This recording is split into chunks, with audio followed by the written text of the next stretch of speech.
and welcome into the Sporty Show. We hope that you have gotten your breath back after last night and this week of the Champions League semi-final. We'll get into that. There's some Prem action, though, today. Europa League, Europa Conference League, and, of course, another busy weekend of football, as always. So let's dive in. I'm your host, as always, Sara, joined by the one and only KlintonCod. Thank you very much. The one and only. And Joe. Joined by the one and only. Alex Ashmore, joined by the one and only Nouha. Thank you. Now I don't know what to say. Right, okay. You cannot take it back to Sara. That was the fastest intro we've ever had, and we have a very full desk here, 5 of us. We do. I'm a little bit further away from Clinton, which is nice. I'm Good. not. I mean, to be honest, I am happy. Well, a lot to get into, guys, but first, as always, this is what's coming up on Sporty TV, having you covered, as always. Right after today's show, we have the EuroLeague basketball, Real Madrid in action against Olympiacos, and we will be talking, later on to Chantal, who will be at this game. We also have Cordoba versus Cádiz tomorrow. On Saturday, it's the J-League, Urawa versus Tokyo Verdy, Kyoto versus Serota Osaka, and in the Prem this weekend, Everton taking on Ipswich. In the Bundesliga, we see Dortmund versus Wolfsburg, OV versus Ares over in Greece, Melbourne versus Newcastle, and the UEFA Women's Under-17 Championship, Austria taking on the Netherlands. In La Liga, Espanyol versus Real Betis, and we'll wrap it all up in the Serie A, as we do with Bologna and Juventus. All right, Clinton, yesterday's match. We're back. We've had a sleep. We've had some time to take a breath, to look back on it.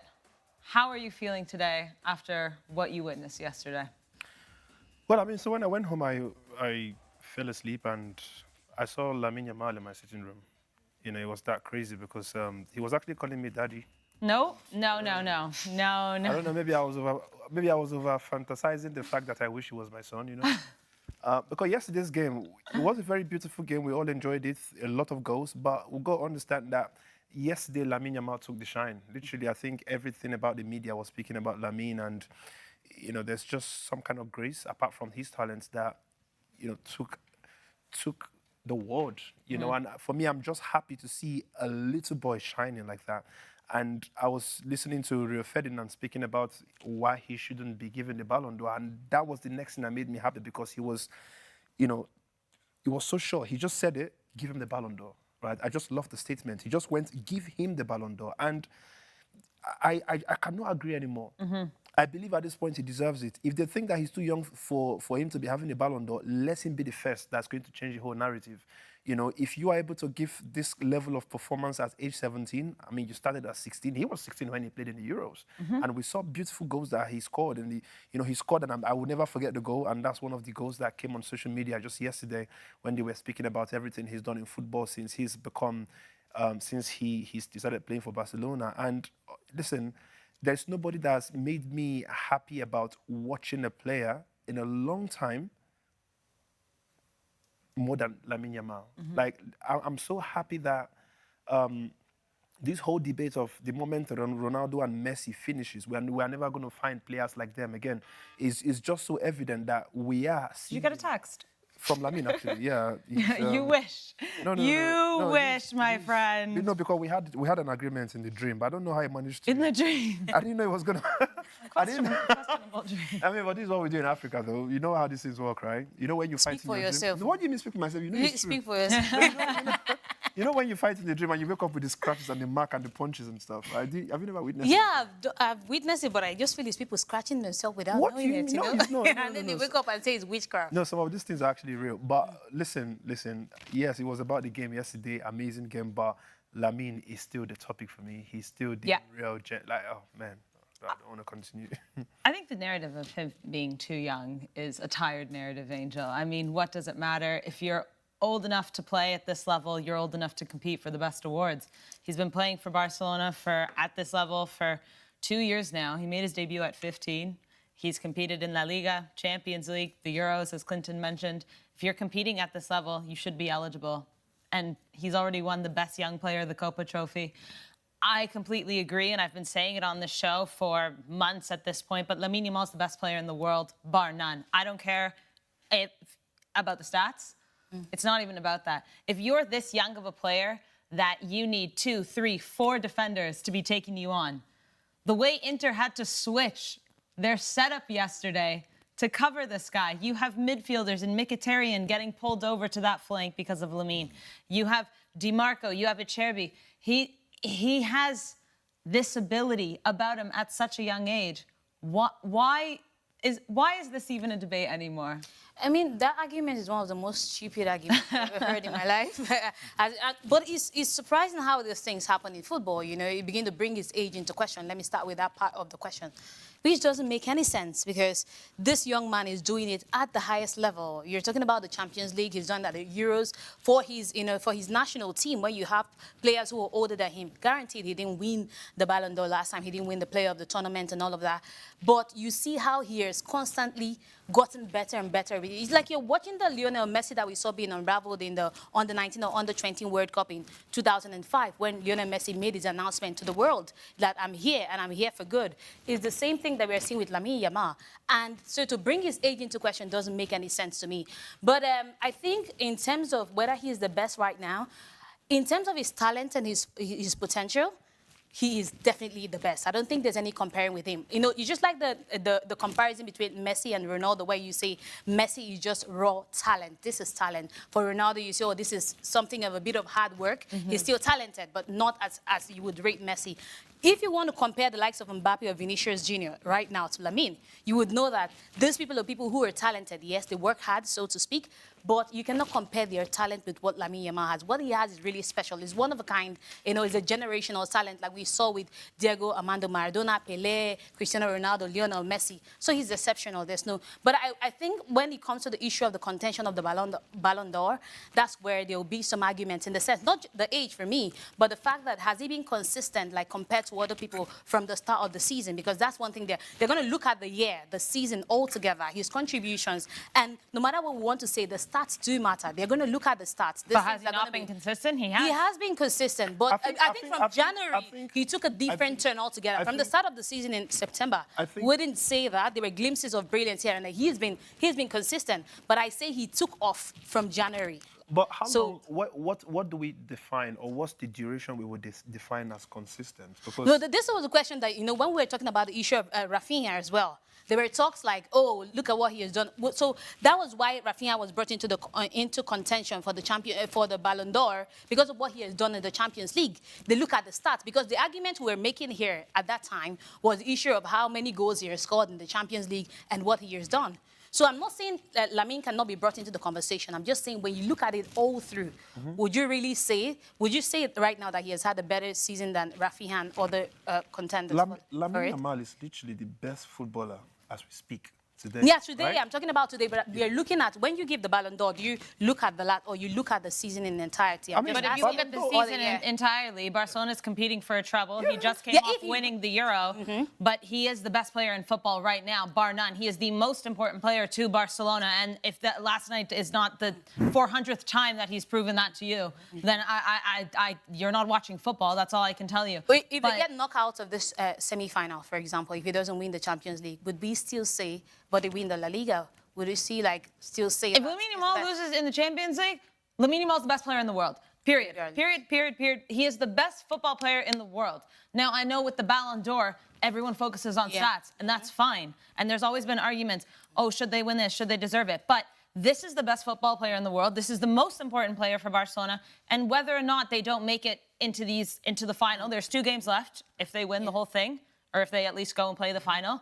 But at that point, it doesn't matter anymore. It doesn't matter. With what you see the Sky is doing, it's a different level. This isn't about stats. Honestly, I don't even care whether they give it to him this season or not. I'm unbothered because I know that he's still going to win it. And he's not going to win it once. He's going to win it multiple times.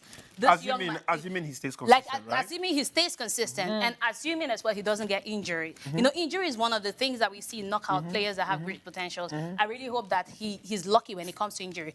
And if he's consistent, like, look at how 100 appearances at such a young age. It's incredible. So I don't care if he's consistent like this, and if injury doesn't take him out, I do know that this young man is going to win the Ballon d'Or. Whether it's this season, it's next season. I don't even think with the level at which he's playing. Sorry, Alex and Nouha, it just feels like you guys are spectators here. But no, wait.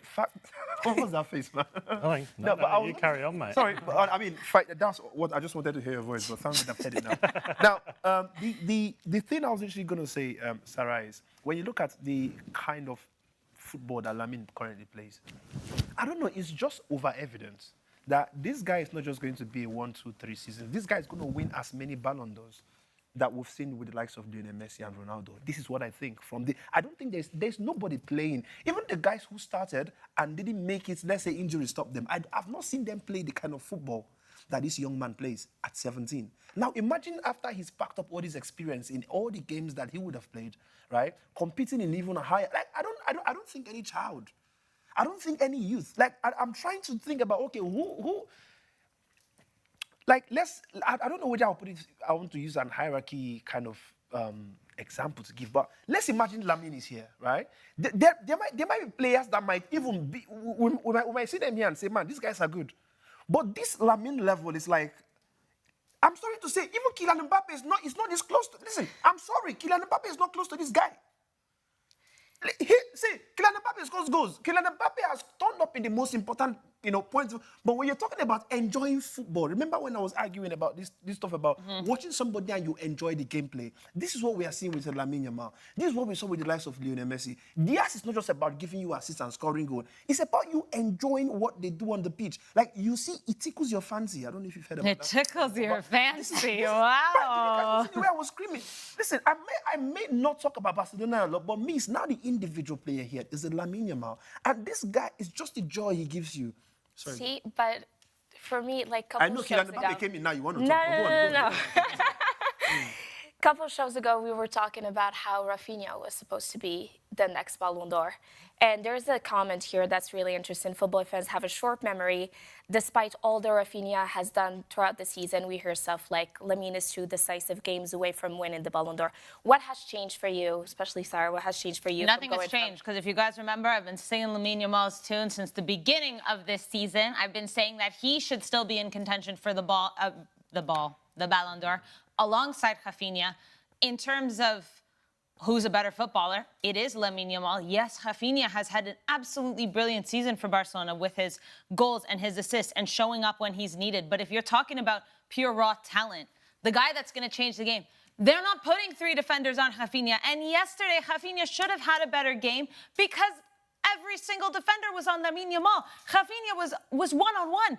Lamine was going through 4 of them. But and this is the difference between footballers, though, to me. This is the difference. And this is when I can tell people who are watching football or people who are just looking at stats. Because for me, Rafinha has been incredible for Barcelona. And the numbers are there. But in terms of raw talent, in terms of game-changing, in terms of what they bring to the team, how they can change the game on the drop of a dime, that's the difference, and that's what we're talking about. We're not looking at who's scoring more goals. We're looking at what they bring and how they have the ability to change it based on individually what they can do. But then this argument could be when it dissected.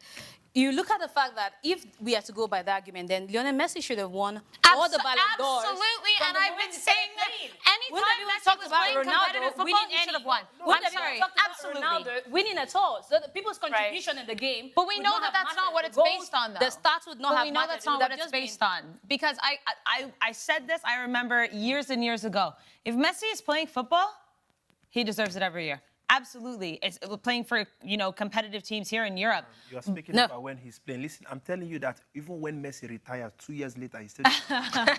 No, but the thing is, the Ballon d'Or is... If we're to get Ballon d'Or based on raw talent, then I could tell you there's some players who, in terms of raw talent, you could argue that they had raw talent more than Cristiano Ronaldo. Okay. No, you could say they had raw talent more than Cristiano Ronaldo. And Ronaldo should not have won. You understand? So it's not just about the raw talent. No, you but have that's to talk also... about the contribution as well, your goals, your contribution to the game, all those things should be factored in. No, but the thing is, that's the thing for me. I don't take the Ballon d'Or as seriously because I completely agree.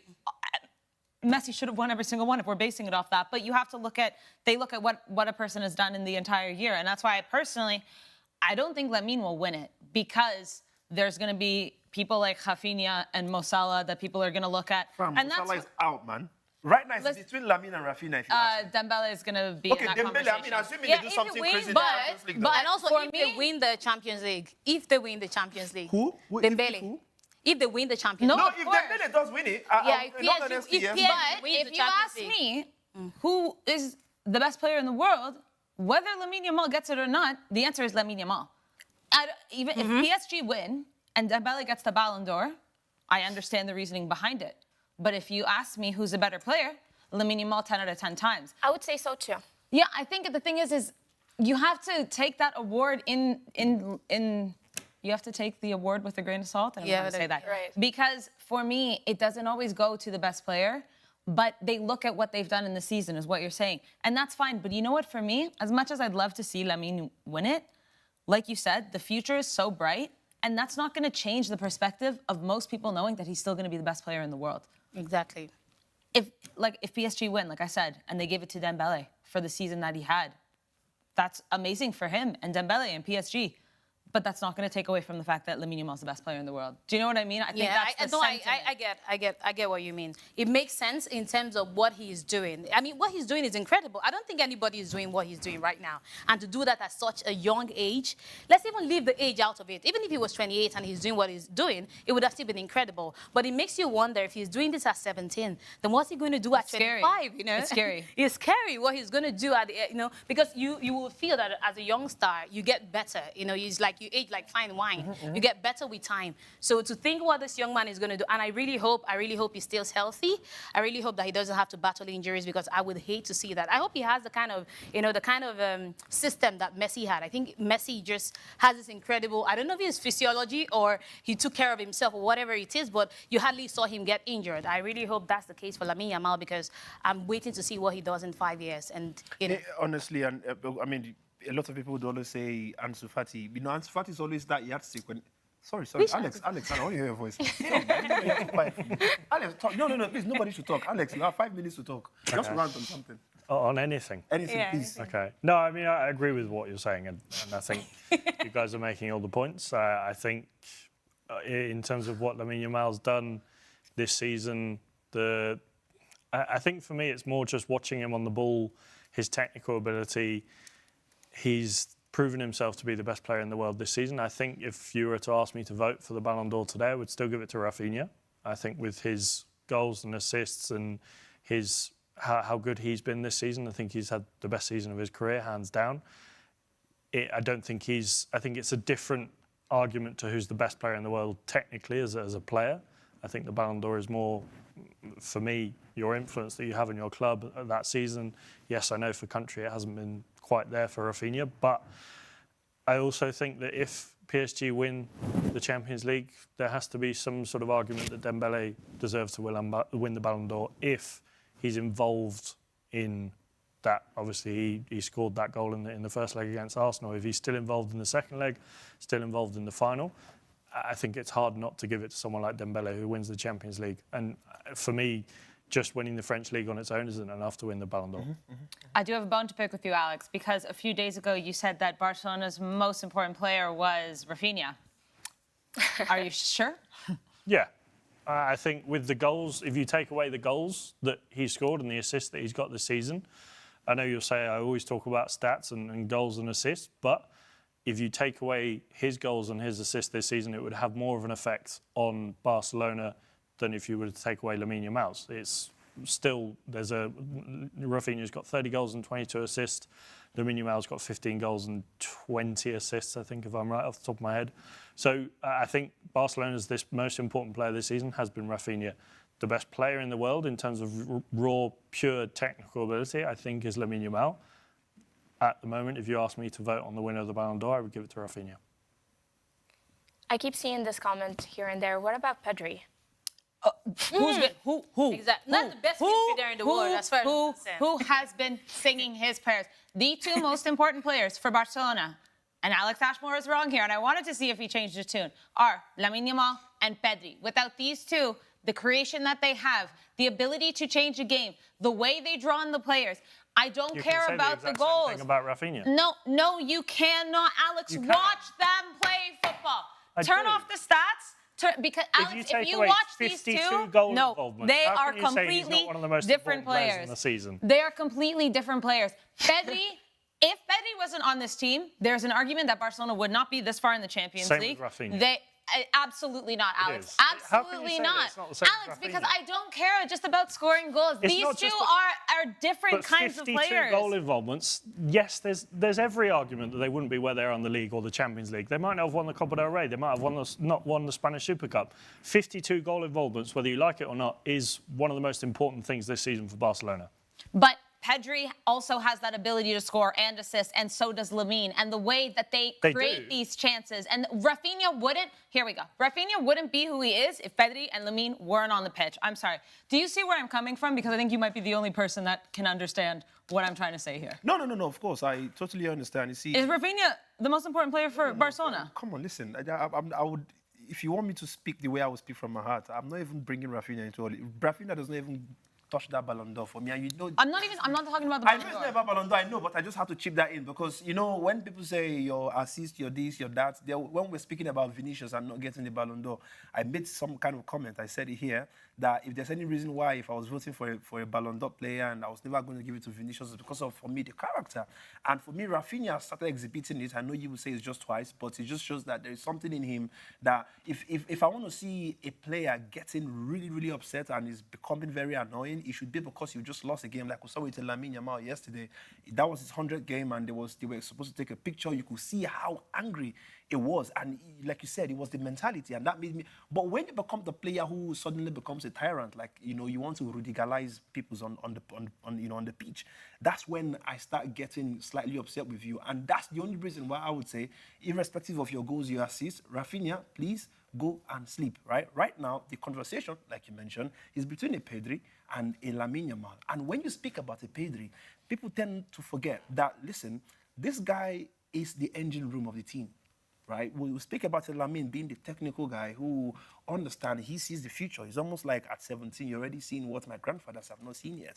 But Pedri is that guy who sees from a whole different angle that even a Lamine Yamal, in my opinion, does not even see, because he's from the midfield. He's controlling everything going on in that forward line. And we tend not to see how much of ball distribution, when we're talking about link-up play, we're talking about how much he's able to drive in and cause some kind of crazy attack. And when you have that combination between... See, take away Rafinha, right? I see Barcelona still winning games. Because I've watched so many games where it's almost like Rafinha has been switched off. And you are seeing a Lamine Yamal turning up. I've also seen Lamine Yamal... Do you know that take away Lamine Yamal, and then with Pedri in that midfield and Rafinha, they will still win games. Repeat what you just Take away Lamine Yamal, leave Rafinha, and Pedri, and they will still win games. Yesterday they wouldn't have won. Because they will still win. Yesterday because they wouldn't have won. They wouldn't have drawn that game yesterday. If you took... See, the God... Wait, hold on. The saving grace for Barcelona yesterday was that trick from the beginning, before the game started, when they say Lamine Yamal was not going to play because of some kind of whatever was going on with him, right? The fact that that guy eventually mounted that pitch. Yesterday was about Lamine, whether we like it or not. Of course, they did have a very good collective game. But if there's anybody who posed extreme threat to Milan yesterday, to Inter, right? Fact is, come on. We were watching the whole of that game. Lamine Yamal hit the bar. How many times? He scored a goal. We saw how much he was... Fam, there is one of the players that's still on the... He's not even on the transit. He's still on a direct flight to South Korea. And I'm talking about DeMarco. My man is still flying now. Like, this is what a 17-year-old did to him yesterday. Everything was happening. If you notice, every single time the ball came, they were channeling it to that right. There was a reason why they were... The one time we saw Rafinha was during that corner kick, when it was even a Lamine Yamal, acted like he was going for the ball and just opened his leg for it to go straight to Rafinha, and he scored the goal. So you see, everything that happened yesterday, somehow he rotated around the midfield and that right wing. There was hardly a lot going on. I'm not trying to say Rafinha was not hardworking yesterday. He's part of it. He's part of the threat. Sometimes you don't even need to even pick the ball to become a threat, to even defend that. Sometimes it's even your presence. And that's why I would say sometimes when we look at coaches taking out or not starting people, I say, no, even if sometimes they are injured and they are still able to kick a ball, their presence has an impact there, right? And Rafinha might not be the one that's showing you that extreme, but people know how dangerous he can be. And he would look at the goal he scored, look at the assist he gave to Summer yesterday. These not even his teammates. That's how crazy this guy is when he's given the opportunity. But Lamine was just the constant man. So listen, if Lamine was not in the game yesterday, I'm telling you, maybe we would have been seeing a different result today. Maybe they would have also have drawn. So provided that there's a Pedri in that midfield. Because for me, I feel like we give so much credit to the people who are on the flanks. We give so much credit to the forwards, but we fail to remember that that the midfielder. We fail to remember that the midfielders, they're like the injury. Just the same way with the Javi and with Javi. Crazy, it's just the same way with Javi. He never got the accolade that he deserved in Barcelona. Never won the Ballon d'Or. Never won the FIFA Player of the Year. A lot of them did. Yeah, you understand. But or Iniesta, but they deserve it. Without them, that team would have not functioned. The only reason why they didn't get it was how do you get it when you have players like Ronaldo and Messi contesting against That's what I'm saying, that we place so much importance on the forwards, which is not bad, or the forwards on the that's how the Ballon Yeah, d'Or that's how it works. That's what I'm saying. We are saying, generally in the footballing world. But there were forwards where Rodri won it, right? There was But that's what I said. But that's why I said that maybe Pedri could be in the potential this year because we just saw Rodri win last year, and so maybe the momentum is changing. But we saw Luka Modric win it once. But at the time of Ronaldo and Messi and West. Also, right? But listen, but for me, I'm not saying that those guys probably deserve to win it. Iniesta and Javi, like you mentioned. But you people still don't understand that the guys they were playing with, Lionel Messi, it's not like he was having a rubbish season. Lionel Messi hardly, for me, in my opinion, Lionel Messi hardly had a bad season. The only season you would define as bad is when you compare to his previous seasons. That's when you would be like, okay, this was not. But when you compare his bad season to good or even the best season of some players, he's still even at the top. So how do you expect, with the kind of goals and assists, my man, even Lionel Messi was not just a player that was doing good, and he's just almost like what we are seeing with Lamine Yamal. He is making you enjoy football. There's nobody who watches him. Everything we're speaking about in Lamine is what they've been speaking about Lionel Messi for years. We're speaking about decades here, right? So there is no way you would have a Messi right there, and I'm not saying you shouldn't give it to the likes of it, but Messi was still giving you the reason why it still belongs to me. Ronaldo was I cannot make the argument for 2010. For 2010, I can understand this one, but for 2010, I cannot understand this. I cannot understand that for 2010. Hold on. Let's come to Rodri now, right? Rodri winning the Ballon d'Or over the rest of the likes of, say, Carvajal, obviously, is a defender. We are speaking about Lautaro Martinez. There were even people that were great that season. It wasn't like they were exceptional, like very exceptional players. No, I don't think that. I mean, when you're comparing them to the likes of Messi and Ronaldo that we talked about, like previously, the contention for the Ballon d'Or. If Rodri played what he played last season in the time of Ronaldo and Messi, do you think he would have even stood a chance? He wouldn't have. He still wouldn't. He definitely wouldn't have, in my opinion. Yeah. But we are speaking about now, right? See, it was a midfielder that won it this time around. But the people he was contesting against, they were nothing close to this Ronaldo and Messi that we're That's what I'm saying. Exactly. That's what I'm saying, that they were not. If Rodri had featured in the time of Messi and Ronaldo when they were playing, he wouldn't have even stood a chance. Probably. That's what I'm saying. That's why the other midfielders as well did not stand a chance. Even I would still argue that in 2010, Messi did not deserve to win it. But now I would have put Schneider. I would have put Javi. Iniesta above him. This year, just with using this logic, this year now we are looking at a Lamine Yamal, who people are not even having. See, Lamine Yamal's performance recently is now bringing even Messi's name out again, despite the fact that he's playing in America. And it's not even based on his game in America. It's based on his past, right? So, if we are speaking about the Lamine Yamal now, with the level at which we seem to be praising him, what would make you think that Pedri now would win it over Lamine Yamal? This season? Yeah. I don't think it would. Exactly. So, but it still doesn't mean that he's not important. It still doesn't mean that he does not have the stats that will make him deserve it. But we are speaking about an extraordinary talent that is in the scene whilst he's in existence. Clinton, we are not just talking about talent. We are talking about performance on the pitch. We're talking about not just performance. Now we're talking about consistency throughout the season. We're talking about your contribution to the team. And contribution in numbers. These stats matter no matter what we want to say. Do you understand? That's what I'm saying, that he has the talent, he has the technical ability, but when they check the season all through, when you check his contribution, what he has done in the team, and compare it with other people, there's somebody in the team who has had more contributions than he has. And that is the question. That was the argument during the time of Messi and Ronaldo, because people would say, oh, Messi is very talented, he does exceptional things on the pitch. But Ronaldo was putting in the goals, he was contributing, was carrying the team on his shoulder, helping him to get to... That's why he got the name Mr. Champions League. Pedri. Who do you think is the best Premier League midfielder of all time? This is a precursor to the second question. Of all time? Technical ability, just raw, pure footballing ability. David Beckham? Okay, that's not the answer I was hoping Yeah. for. I was looking for Paul Scholes? Paul Scholes. Yeah, I was going to go David Beckham, Paul Scholes, Ryan Giggs. Paul Scholes' best season, I think, with assists and goals, didn't reach double figures, but he was still the best Premier League midfielder of all time. Pedri, just because he doesn't, and I always get accused of, I'm a stats man. I love stats, but it isn't just about what he does. It's a different type of player. He's not going to be, yes, he does get forward and he does score fantastic goals. We saw it at the weekend and against Real Madrid, he scored that brilliant goal. But just because you don't get 10, 15, 20 goal involvements a season doesn't mean you're the best player on the pitch. Doesn't mean you can't be the best player on the pitch. Paul Scholes is the best Premier League midfielder of all time. Technically wise, just pure footballing ability. He didn't really get more than 5 assists a season. But we still talk about him as the best. Yes, Frank Lampard was a better goal scorer. Steven Gerrard was a better goal scorer. But they weren't the best midfielders in the Premier League of all time. I agree. Pedri, he's still very young. He's still got a long way to go before he can hold himself in that manner. The same with Lamine Yamal. Don't think we can compare him to Messi now. Yeah, definitely. Because he's 17. If he does it for another 15, 20 years, maybe. If he wins 8 Ballon d'Ors and however many Champions Leagues, La Ligas, if he gets close to 1,000 career goals, maybe we can compare him to Messi.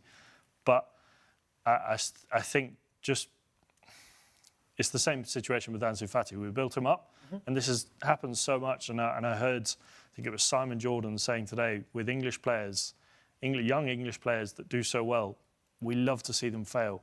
We build them up, and we're like, oh, knocking them down. You're going to fail. You're not going to last. You're going to do it for 2 or 3 seasons, and then that's it. Same thing. Obviously, it wasn't quite as bad with Ansu Fati, but he had injury problems, and now he's struggling to get a start in that Barcelona team. He went on loan to Brighton. With all due respect to Brighton, that's not where he thought he was going to be 3 years ago. Lamine Yamal, if he can avoid injuries for the next 10, 15, 20 years... That's a long time for the wait. Damn. I'm not saying he's going to get injured. Think about how much football we get to watch. He's going to get injured. But Messi played consistently like he did for 15, 20 years. He started, what? We see there, 17, 16, a little bit younger. He's now, what, 37, Messi? Left Barcelona 4 years ago, 5 years ago. That's 15, 20 years of solid year in, year out, being the top scorer, one of the top scorers in the world. I feel like once... one season, or one season he was the top, next season he was second. It was him and Ronaldo. There was no one else. If Lamine Yamal does that for 15 to 20 years, then we can start talking about him in that competition. Do you know what I was even going to say? Yeah, the only thing that Lamine Yamal has to do that would convince me that listen, you are literally on that Lionel Messi type of route is what you've just mentioned, that injury thing. Because where the next my next rating when it comes to how great a player could be is how much you're able to look after yourself to that point where you play for these many years and you're not having this whole injury issue, because we've seen it affect so many great players like the likes of course, Neymar. Neymar was supposed to be one of those technical, skillful players that we should have been speaking about when we speak about Lionel Messi and Ronaldo. If you notice, we've been speaking about Ronaldo, Messi, but how many times has anybody mentioned, Neymar, blah, blah, blah? Why? Because as good as he is, injury, I mean, look at Eden Hazard as well, like a whole bunch of them. And for me, I think it takes, I don't know if it's how good you are on the pitch to avoid some type of injury or how well enough you look after yourself. It's both, and it's luck. Yeah, luck. It's luck. All right, come back to that. Oh, hold on. Speaking about luck, you just mentioned it because, listen, Sara, when we look at how good Lionel Messi was, and when, I remember a match Argentina played against Nigeria, our coach sent like 4 or 5 people. Say, you see that guy, right? Make sure you guys cage him. And even after the game, even our goalkeeper, he felt Yamal at the time. Yamal literally went. Yamal was, they've just beat us. But Yamal was still going to farm. Like, bro, listen, you are spirit. Like, I don't understand where you came from. I understand that whatever video or picture that came out of that stuff is in his wall, in his sitting room and kitchen and bathroom, everywhere. But, for me, with every single game Messi has played, every major competition, there's always been this thing of everybody keep an eye on this man. And this guy has been playing for years. This guy somehow has managed to avoid getting these injuries that we've seen with the likes of Hazard, Neymar, and the rest of them. So, Alex, how lucky could you be for 20 years? Yeah, I'm not saying it's just luck. I'm saying you have to look after yourself very well. We saw Cristiano Ronaldo is the prime example. But do you think it's by looking like for me, when people say look after when people say look after yourself, yeah. For me, I don't know if me going to the gym or batting in eyes and doing all of this stuff will mean that injuries will run. You're missing the point. I'm saying it's not just luck. It's not just looking after yourself. It's not just doing the right things day in, day out. It's not just this. It's a whole multitude of different things. Cristiano Ronaldo is the prime definition of peak athlete performance in terms of looking after himself. Yes, he's had injuries, but he's had luck. He's had a little bit of luck where he hasn't been injured he hasn't done he hasn't broken his leg, or he hasn't done multiple ACL injuries that we see players do these days. He's looked after himself and continues to do so day in, day out. Messi was the same, maybe not quite to the same level as Cristiano Ronaldo with the ice baths and but he looked after himself. You create your own luck. You look after yourself well enough, you create the luck that you need to avoid injuries. Also, the amount of football that they played back then wasn't as much as the amount of football they're playing these days. And I do think, as well, football is less physical these days. Back then, Ronaldo and Messi had to deal with a lot more. There were a lot more maybe knees into the back of the leg or dirty fouls. It depends on the kind of player, because if you noticed yesterday, similarly to Messi, defenders couldn't stop him. So how did they get him? They tackled him. Exactly. You noticed DeMarco yesterday, that was his first thought with Lamine. Lamine realized once that's what they were going to do, he said, I'm going to go through them. I think for some of the smaller players, some of the, more the dribblers, if you will, they're the ones that could get hurt because a lot of defenders, that's the only way they know how to stop them. Yeah. So I think it depends, but I think luck is definitely, it coincides with this. But I do think that all this pressure of Lamine to being Messi, I think it's just because we get glimpses of Messi when we see Lamine, especially the Barcelona narrative and whatnot. But I do think we need to allow Lamine to create his own path here, because Lionel Messi is the best footballer of all time. That is a lot of pressure to put on somebody's shoulders. And I think it's natural. Arguably. He said of all time. Is it arguably? To you. Is it arguably? Arguably to you, though. Factual. Arguably. What is Ronaldo? It's not about Ronaldo. I'm not even thinking Ronaldo. There are people that can go. There's Maradona, there's a Pelé. So to say of all time, that's, Messi's that's the best footballer of all time. And I think that for Lamine Yamal, it's a lot of pressure to live up to. And I think that we need to allow his career to naturally kind of unveil itself and slowly see what happens there. I want to see Lamine Yamal in 5 years' time, to be honest. I think he's... Let's enjoy what we have now, though. Yeah. No. Facts. Facts. I mean, already I'm enjoying. Listen, if Lamine Yamal starts playing football today, right? I'm sorry, but I know that somebody has stamped something in my brain. To know that at some point we saw Messi, we saw Ronaldo, and we saw Lamine Yamal. Honestly, I don't think anybody... My hierarchy as we speak now, is literally Messi. Clinton, you're a football fan. Tomorrow you're going to come and see another. Next year you see something. For this guy, this guy is rare, man. Somebody else emerges. There's nobody that's going to. If the person when you were praising Messi and Ronaldo and all those other, did you know that we were all praying? No, we were all praying that somebody came out. Somebody else might come out next year too. We thought it was going to be Haaland versus Mbappe. Come on, man. We all know that's what I'm saying. Tomorrow it might be another person. No. But what I'm saying is, this level, this type, is rare. You don't see this type every year or every 2 years. Inter's coach, Simone Inzaghi, after the match said, I haven't seen a player like him in 8 or 9 years. We had to put 3 players on him. Talents like Lamine Yamal are born once every 50 years. Absolutely. No every 50 years? So Messi is what? Messi was born 50 years before or what? I think it's the idea that the whole point of that was he hasn't seen players like that 8 or 9 years ago, referencing Cristiano and Messi, obviously. I think it's just that this is a rare talent. Nouha, we've been talking a lot. Hi, do you want to check in with socials? Well, the viewers have been talking a lot too, especially when you started mentioning Yamal, comparing him to Messi. They haven't been okay with that, of course. Nobody's like Messi. Nobody said that anyways. Didn't I just say that? I just said that, guys. Come on. But yeah, nobody's like Messi. We got that point. But I think the comparison that was most in the comments was the comparison with Rafinha. and how I have a comment here. Don't praise said without Yamal, Barca has always struggled. Yamal rise to big occasions. Rafinha always switches off. He struggles in big games. That's not true. And then we have AD Samuel, who's coming back, who's answering that one comment, saying, okay, fine, without Yamal, we wouldn't have drawn, but without Rafinha, we wouldn't be talking about having a great season so far. So I think that's the debate, whether it's Yamal or Rafinha, rather than whether it's Messi or Yamal. And we had a poll earlier saying who should win the Ballon d'Or this season. And Lamine Yamal has scored the highest with 34%. Rafinha is second with 32%. And then we have Mo Salah with 17% and Ousmane Dembélé with 15%. Oh, so he is winning, kind of. SportyBet, similar list. Do you want the odds for the favourite to win the Ballon d'Or this year? Yes, sir, Alex. Lamine Yamal, 2.45. Second, Rafinha, 3.15. Third, any guesses? Dembélé. Dembélé, 4.85.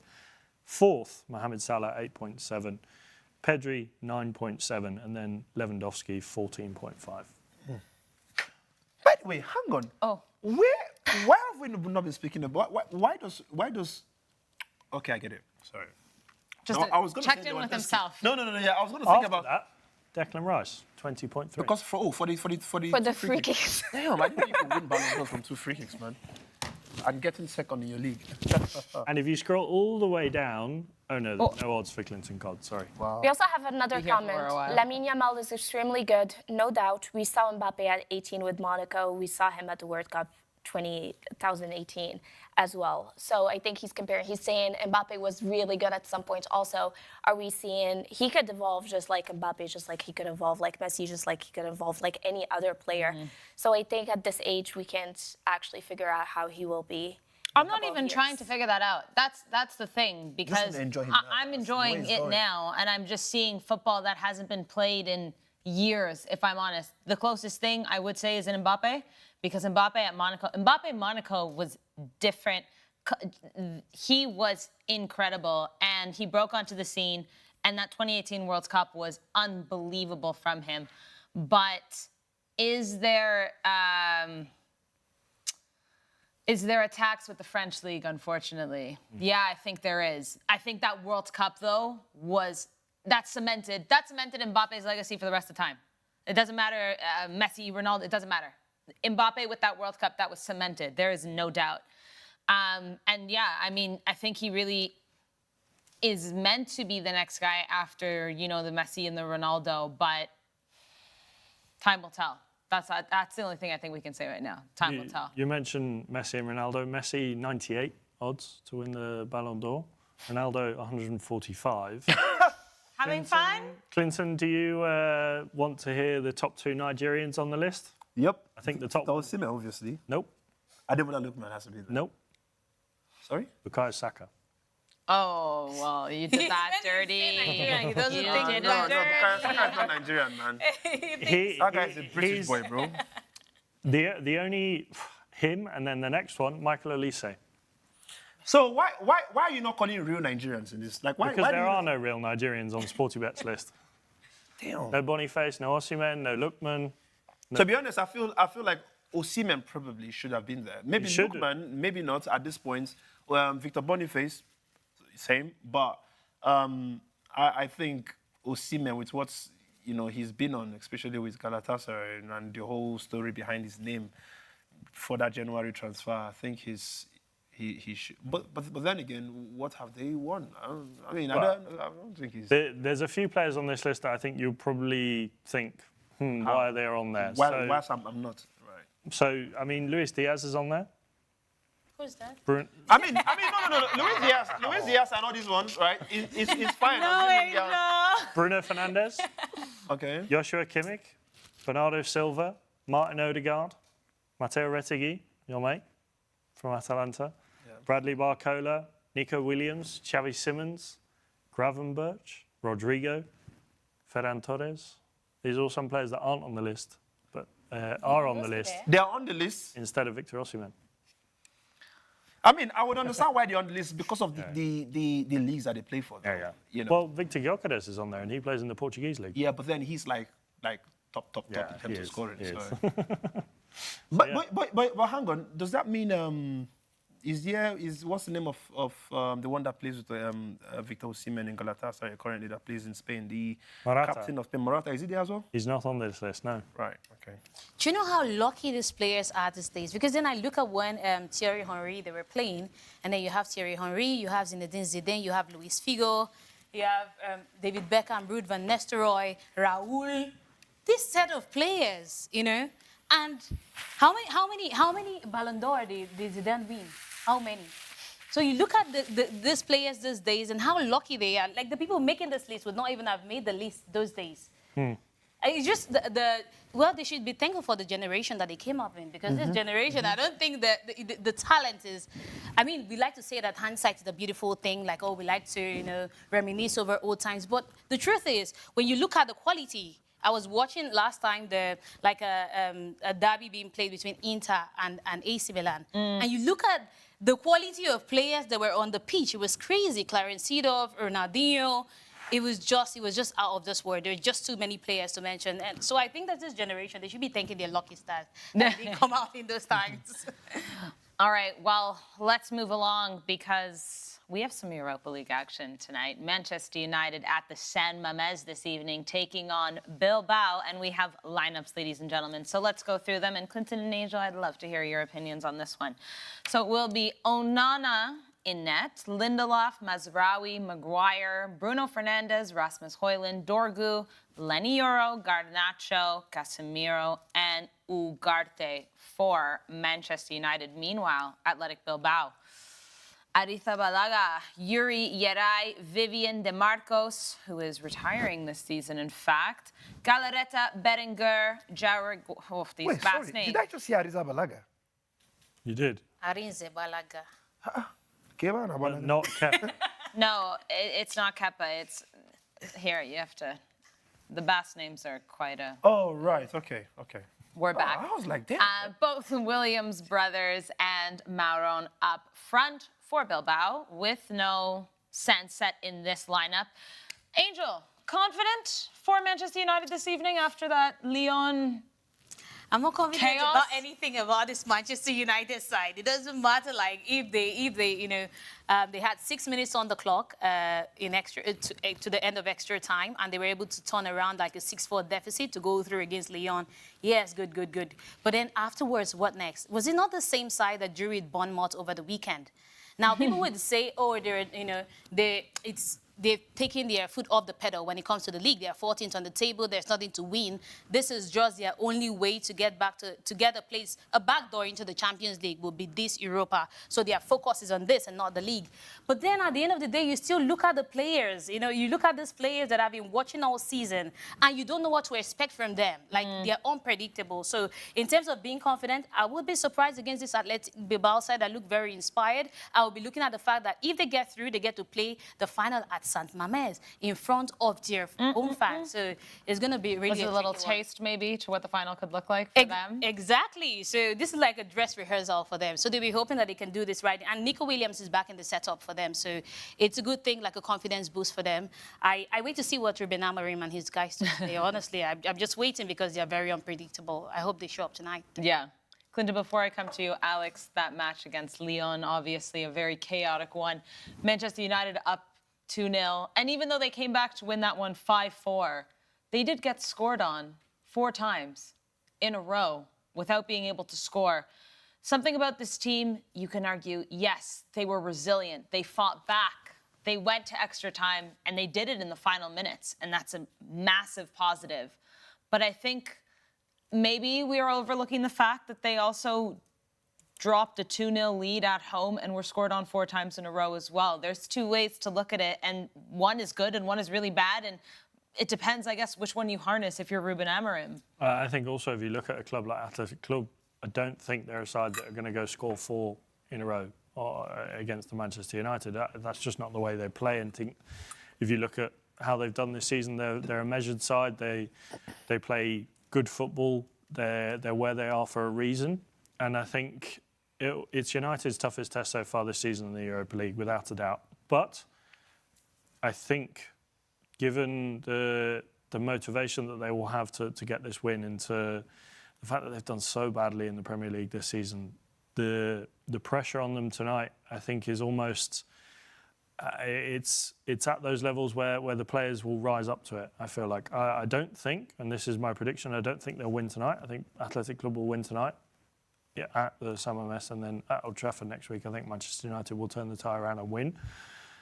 And just looking at the tie as a whole, it will be a really tough test. We obviously know Amad Diallo is back in the squad. Whether he makes an appearance, whether he makes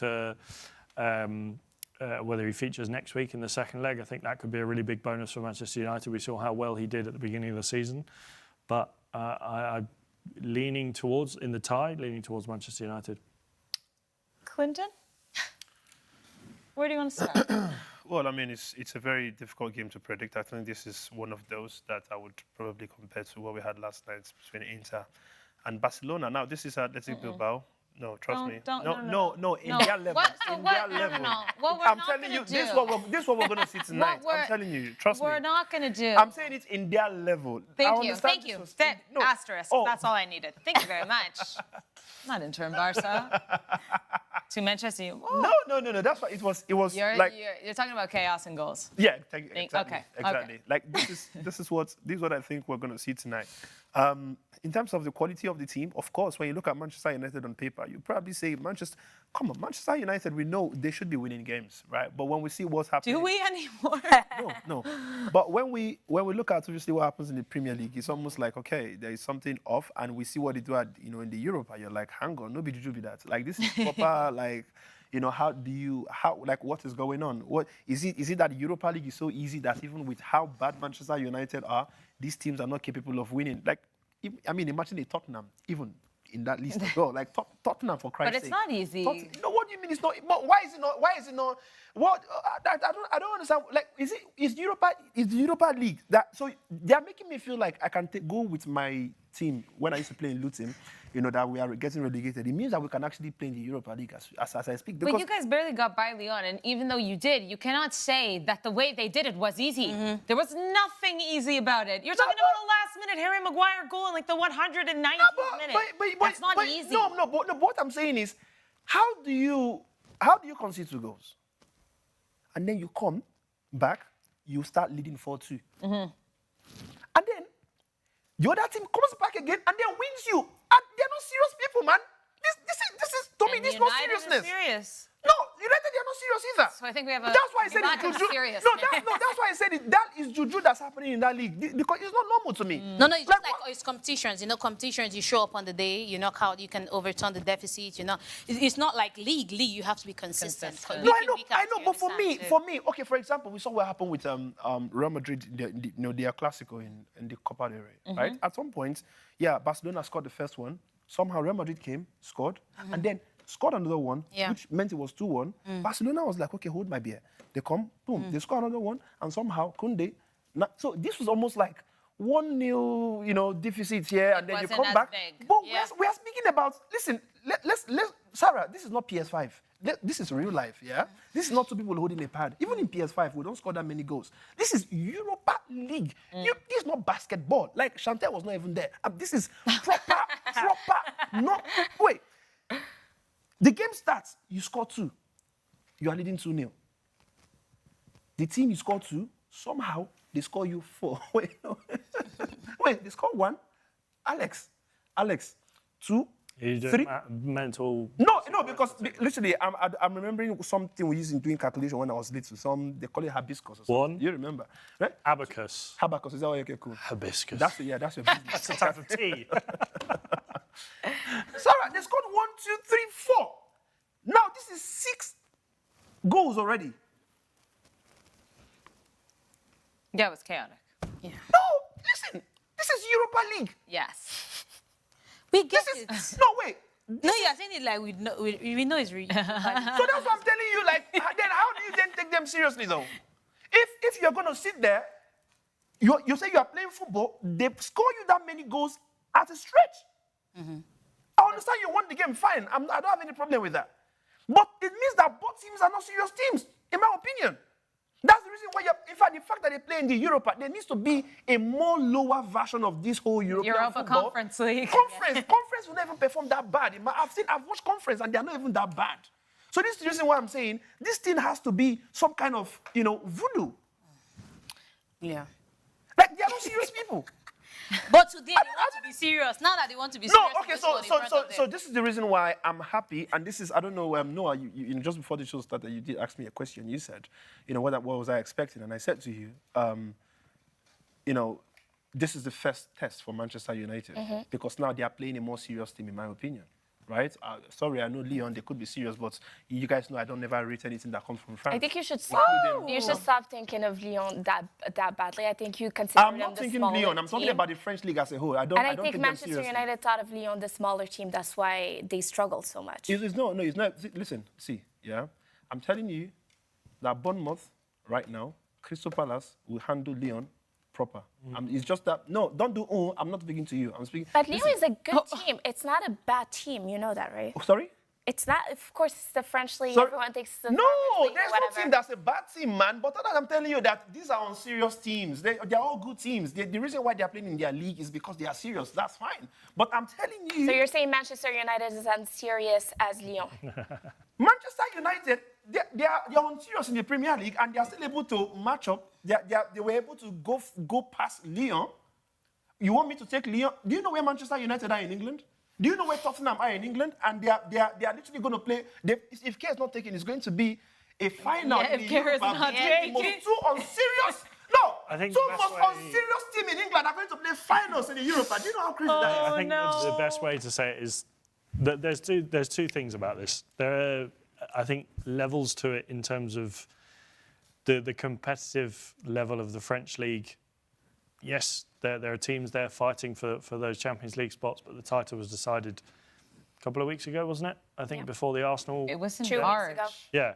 So, I think. For French league, they are so serious that they end their season before, they end their season half a season before other seasons. Do you know how? But also, I think it doesn't mean the rest of the teams are bad. It just means that PSG has all this money and resources to be the better team in that league. So only PSG have this. Do you know how? No. I like the fact that you're digging this hole. Hold on. You just. I'm not in this. You just mentioned one team in the league here that has the resources to make them better. So the rest of them, they don't have it. And you want me to take that league serious? Do you know how crazy that is? No, but I'm saying. No, do you not know what the crazy thing is? 4 teams from that same league will go play Champions League football. Whether they are bad or because, let's say, PSG. This year they weren't bad. The 4 teams that went to compete in the Champions League weren't bad. They actually made a struggle for most of the teams. I love the fact that you said struggle. I told you keep digging this hole, right? Do you see what it means? Like, on a good day, of course, maybe every team will go into these games and they want to, put up some level of fight. But everybody knows, and it's clearly evident, the only team in France that are currently in the Champions League still remains a PSG. There's a reason why. The reason is only, but when you look at others, look at, Barcelona, we know they would always be there. Real Madrid, look at this season, they got knocked out. Of course, you can't compare the French league to La Liga, but what Arsenal knocked out Real Madrid.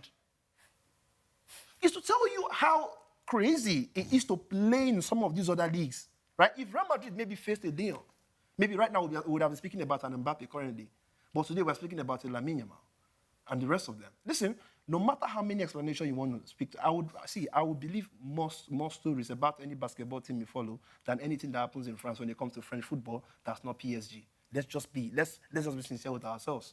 Okay? So now, I still come back to the whole point about this Europa and why I'm not taking that thing seriously. Is the fact that one of the 2 top popular teams in England that are supposed to be top teams, now normally they should be relegated, but they are just lucky because worst teams are just somewhere under, trying to shield them, in one way or the other. These are the 2 teams that might play a final. But this is also the thing with cup football. And if Manchester wins, sorry for cutting you again, do you know where they are going to? Champions League. They have to win the final, obviously. That's what I'm saying. Yeah, Let's say the final goes to Tottenham or Manchester United. The 2 worst teams, worst big teams in England, they'll go play Champions League next season. One of them. One of them. But I think that is the thing about football, that with cup football and knockout football, you don't have to be the best team to get to the final. Exactly. You can do well and you can knock out teams if you are better on the night. Yes, you look at, I'm thinking of Portsmouth getting to the FA Cup final and winning it in 2008. Wigan, Bradford getting to the League Cup final. Yes, they lost to Swansea. There were teams that were better than these teams in the competition, but they played that competition better than the other teams. You don't have to be the best team in the world to win those competitions. Athletic Club on paper are probably better than Manchester United in terms of the quality of players that they have, but you would say that Manchester United are probably the favourites. What do you mean quality? Exactly. What do you mean quality on paper? You're speaking about a club that fights in their own league, and we're not just speaking about a normal league. We're speaking about a competitive league. I'm saying Athletic Club are better on paper in terms of the players that they have than Manchester United. You said it kind of without... You said it differently earlier. That's why you said technically or kind of... It sounded like you weren't... No, so I'm saying... Sure. Athletic Club are better than Manchester United, period. I think that's the way he wants to hear it. I think I caveated it with saying Manchester United are probably the favourites. No, they're not, in fact. And let's go to check out those odds on Sporty Bet as I'm refreshing this. So we have Athletic Bilbao to win this evening, 2.31. With Manchester United, 3.58. The draw, if you fancy it, 3.26. What do you think of those odds, Clinton? Not good, not bad? Not bad, actually. I think it's a very close mark. I think from the odds, you clearly see that even the engineers putting up these odds, they are obviously very confused as well. I don't know who does it, but when I'm seeing them kind of odds, it's just telling you that, of course, the win favours Bilbao, and when you look at the fact that they are playing at home as well, it's a very serious advantage for them. But Manchester United, like I said, we don't know what is going on with them in the Europa. There's some kind of juju. We don't know if that juju would identify itself again and come, play in their favour. And as a Manchester United periodic fan, I feel like if they obviously say, who are you putting your money on? Of course, I would believe the juju still works, and I'll go from Manchester United. Because whether I would like it or not, the only one person I'm seeing from that lineup, whom everybody know, I'm usually not very happy with, God knows, all of you know, is Højlund. I don't like, in fact, I just can't wait for that guy to get at that club. Let him go somewhere else to go and play. Manchester United is not for him. And when he's in that front 11, or that, front three, for Manchester United, I usually don't feel very confident that, something good will come off from a striker for Manchester United. And unfortunately, Zexi is injured. Which is sad. No, you saying he now likes Zexi. No, I actually do now. No, you don't. No, for me, if you're performing, I like you. If you're not performing, this Lamine Yamal we are screaming now. Maybe if I hear that he goes to take one slow down. Sorry, no, I'm just saying, maybe he clocks 18 or he starts doing what Hendrick does. You see, for me, these are the things that real players. In that conversation. I thought you were about to put Xerxes in that conversation. Oh, no. Just quickly on those odds, I think... I have them, actually. For the outrights. Yes, because I was going to say... I didn't know if that's what you were talking about. I think United were for me, I don't know what Sporty Bet are going to say, but I think they would be the favourites to win overall. Do you want to lose your mind? Do you want to know who the favourites are to win the Europa League on Sporty Bet? I want to know, please. Athletic Club. Tottenham Hotspur. What? I wasn't sure if you were talking about the outrights either, so I went to take a look. So you said Manchester United. Tottenham Hotspur, the favourites to win the Europa League at 2.70. After them, Bilbao, 2.95. Then you have Manchester United, 3.20. And unfortunately, Bodo Glimt is last there, 14.40. Wow. Tottenham Hotspur. I think in terms of the overall, I was talking about the tie, the semi-final. Athletic Club might be the favourites tonight. I don't think we have the odds for the overall who's to qualify for the final. I would like to think Manchester United are the favourites to go through. For me, they're the favourites. Do you think so, though? If we don't have the odds, you're right. But if Bilbao is higher up in the outrights to win? No, I think maybe they're right now, no. Obviously, subject to change based on what happens this evening at San Mamés. But Sara, could it be like the reason why Tottenham is at the top? Because they're playing Bodo Glimt? Yeah, they're playing Bodo Glimt. So they just have to get to a final and win one game? Exactly. I think that, Angel, I think that has to be the reason right now. And also maybe the way they played against Eintracht Frankfurt too. It could be. Yeah, because they had a very good, they had a good game against Yeah. Eintracht Frankfurt. Like, I didn't expect them to actually see off Eintracht Frankfurt to get to No, the no, I don't stage. think a lot of people did. And then they did that, and now they have an easier fixture in Bordeaux that are just making their first appearance in the top 4 in the a European semi-final, competition, semi-final in the European competition. They haven't gotten this far before, so it looks like an easy run. Although these guys could actually be the dark horses. This Bordeaux side, they were I'm going decided for them to against win the whole thing. Lazio. Come on. They were decided knocked out Lazio, albeit on penalties. And Yeah. all of that. So, Hey, but I wouldn't be Lazio, those were surprised. some bad penalties. Good Yeah. for Bodo Glimt. I wouldn't be surprised if Bodo Glimt knock out Tottenham Hotspur. I wouldn't be surprised either. Yeah. I think Spurs, we know that they have some quality in their team, but this team hasn't been able to come together at all this season. At all. And they've been hit with several injuries as Yeah, well. a They'll lot be of missing injuries some big guys actually. tonight. Homie, so not there, but at least they have Kulusevski coming back into the squad. Yeah. Even they rested like 3 of their key players, even Christian Romero Mm-hmm. and Van Ben. They rested them over the weekend in the game against Liverpool for this fixture. So I would expect that you don't rest those people, and at the end of the day, they come into this game and they lose it. So I'll be expecting that they will go on to win this one. But for Manchester United, I don't really. I don't know. I'm worried, but. I just realized something, that Ohain Sanchez, one of out. the very important players for Athletic Bilbao, is out, and then we have Unai Gomez replacing him in that sport. That really worries me because he's just coming back from injury as well. I don't know how fit he is to, he hasn't been at his best. I'm wondering how he's going to orchestrate things just behind, just in front of goal, but I think behind the man playing. Oh, surprisingly, the confirmed lineup is out, and it's no longer there. It's no longer there. He was going to be. I featured. had thought read it was it gonna out be Unai earlier, Gomez. yeah. Yeah, I thought it was going to be Unai Gomez. That was the news, but at least Alex Berenguer has come in to take that sport. I think Berenguer alongside the two Williams brothers back on the pitch together it's unfortunate for Sunset and for Bilbao, but I think they still have enough firepower here to get the job done. For any of you wondering about that Spurs lineup, I'll quickly read it out for you. Vicario, Pedro Porro, Cuti Romero, Van de Ven, Udogi, Bissouma, Bentancur, Madison, Johnson, Solanke, and Richarlison. No Bergwall, no Son. All out, injured. Yeah. Kulusevski on the bench, Matthijs Tal on the bench. So let's see what Spurs do. They are at home this evening to Bodo Glimt. But back to Bilbao. Nouha, you had something going on with Bilbao. Absolutely. I'm a Bilbao fan now. Okay, so you can cheer for them instead of Paris. Because of which of the Williams brothers? Stop. Don't. Actually, because of Ernesto Valverde. The fact that you pronounce the name with that French accent, though, it means that you've literally been. That was Spanish. Yeah, but it That was was her No, but French. she's a French She's accent, though. Oh, it's No. a former pretty good Spanish Barcelona accent. coach. No. Okay, so tell us why, though. Because I fell in love with the city. I fell in love with the God, it was people city. who When you support. said it, No, listen to me. I'm listening. Listen to me. I fell in love with how the fans support the club and how the club is the fans and how the fans are the club. And I think it's a beautiful way to keep on a heritage that's been going on. I feel like most clubs have lost that. You can talk about that with Manchester United.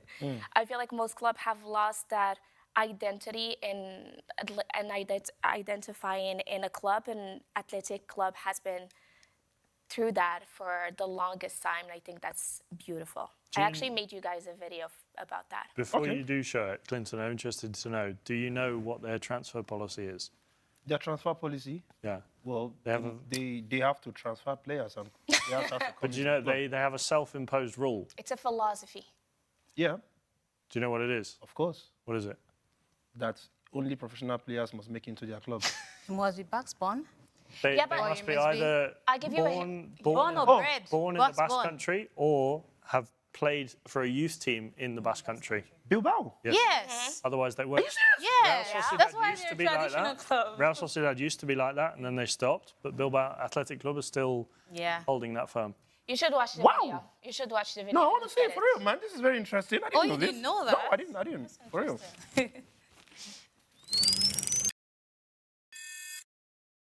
In the north of Spain, nestled between the mountains and the sea, there's a city where football isn't just part of life. It's the language life is spoken in. This is Bilbao, and this is Athletic Club, a team unlike any other. They call this place La Catedral, not just because it echoes like a church, but because what happens here is sacred. Mi abuelo, sobre los 8 o 9 años, y bueno, es una cosa que lo tenemos metido desde crío, y es una sensación impresionante que te llena tanto que no puedes dejar de ser del Atleti. Athletic Club has a philosophy to play with footballers born or raised in the Basque Country. No global transfers, no star-studded arrivals, just talent grown at home. It's a choice that many admire, few dare to follow, and one that's become part of the city's soul. Para nosotros creo que no es importante, es más que importante. Yo creo que si un día se rompe la filosofía, habría mucha gente atendisable que ya no viviría como vivimos ahora. Al cabo, el dinero es lo que es importante para los grandes equipos y tal. Para nosotros somos modestos, pero peleamos y somos gente de la tierra y nos encanta esa filosofía. Athletic Club isn't trying to be different, it's trying to stay true. And in a world that keeps changing, that's what makes it extraordinary. Cuando el Athletic no gana, ellos no tienen ganas para hacer nada, ¿sabes? Si hay mal tiempo, nadie está feliz aquí, ¿me entiendes? Pues yo espero de todo mi corazón que Bilbao gana por todo. Here, the team doesn't represent the club. It represents the streets, the people, and the history. In Bilbao, football is loyalty, resistance, identity. And win or lose, this city doesn't just support the club, it is the club.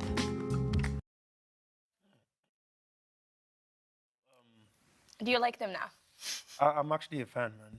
Honestly, I think we're all fans of Bilbao. Because, listen, you know, when I was watching this video, do you remember one argument or debate we had on this show when we were speaking about coaches and why they should if you have to come from the country to be the coach? When we were speaking about They don't have that rule with coaches. No, I know, but no, I know. That's the one stipulation. No, I know, but no, like I said, I remember that when I was watching this, and I think it's something I wish every other club adopted actually, because what it then does is it creates this authenticity as to if you win, the city actually wins. It's not when you win. They say, remember when we were speaking about Thomas Tuchel winning for England, and you know we say the German machine won for England, right? Now, this one, it kind of like gives you that whole mindset of when the city wins, the city actually wins. It's not we won because we have a Kylian Mbappe from France, we have a Declan Rice from England, we have a Lewandowski from Poland, or like, you know, you just bring people together to a random city. For example, what we see in Madrid, I wish this was what it was. If you're from Manchester, you have to have been born in Manchester United to play for Manchester United. And you know, see how bad Manchester United has fared with all the investment they've made. Now imagine getting there from Manchester. Exactly. Maybe it would have even worked because you never know. If Athletic Bilbao didn't do this, maybe we wouldn't have known that this is possible. And the fact that they do this and they still play on this high level, though. Yeah. It's because they're doing this that they're playing at the high Wow! level. I'm sincere. They I'm put very the money impressed. into the academy, so it makes it more. It makes it easier for them to train their talent, to grow it. It's like a plant, basically. The more you take care of your plant, your own plant, then it grows and it becomes beautiful. I love that. Do you know they've won 24 Copa del Rey titles, the second most of any Spanish team in history. They've won 8 La Liga titles. It's actually very impressive, man. Interesting one, and I know you'll say you always make it about English people, but in the 1930s, they had a man who was their manager called Frederick Beaconsfield Pentland, who wore a top hat, and they used to call him El Bombín, which is the name for the top hat. And he, I think, still to this day, inflicted Athletic Clubs, or won in Athletic Club's game against Barcelona and Real Madrid. He's got their biggest wins in club history against those two teams, and was one of the first people to introduce that passing football to Spanish football. I mean, it's good to hear that the Englishman did something good for a country that's not. And do you know where they got their kit colours from? Don't tell me it's from England as well. Southampton. Yes. Oh my God. He went back to England. I hate English people, man. Saw a Southampton kit in the dock and was like, actually, yeah, that could work. There you go. And you know what? Bilbao actually and Manchester United fans are really tight because if you go on Bilbao's Twitter account, they have managed to bring a lot of Manchester United fans so they can watch the game at San Mamés. They've arranged places where the fans can meet up and meet each other and go to the game together. So Bilbao like both Bilbao and Manchester United. Yeah. Fans. Wow. Okay. So Bilbao isn't a club that's about just competition. They're also about unity. Love, yes, and yes, love yes, and yes. love of the game and love of the game together. But this is what football should be, though. I'm just more shocked you didn't know this. No, I mean, I'm sorry. Honestly, I didn't know. I mean, we learn every day, right? So, Next do time learn you every get day. a free weekend, head up to Bilbao, go to the San Mamés, watch a game there, have some food. I, to this day, still how far away are we from Bilbao? 2-3 hours on the train. Okay. I still, Take a to this plane. day, Take a plane. this is very not football. Do you like steak? I love steak, of course. Best steak I've ever had in Spain, in Bilbao. Was it animal steak or human steak? It was cow. Right, And I they usually bring don't like it. cow, I like human. They bring it raw, and they let you cook it yourself. Oh, they let you cook it yourself as well? Bring the grill, cook it yourself. Alex, imagine me cooking your arm, though. What's going on? They bring the meat. God. No, Bilbao and the Basque Country is known to have the best gastronomy in Spain. So when we went we were there in San Sebastian. San Sebastian, that's Well, true. it's like yes, the little sister What next part of- door, oh, where okay. Real Sociedad are playing, who happen to be playing Bilbao this weekend. Oof, what a transition! I just right into it. Anyways, San Sebastian down the street from Bilbao in the Right. grand scheme of things, but And it's very beautiful. I think Bilbao is much nicer. More happening. Oh, really? It's a bigger city. There's more happening. I think the food's also better there. But there's a little bit more to do. Beautiful Guggenheim Museum as well, if you're into that. And tomorrow, I'm going to be speaking to Iñaki Williams. Maybe, of course, Ghanaian. Yep. Plays for the Ghanaian national team. I mean, I feel very sad that, he's not...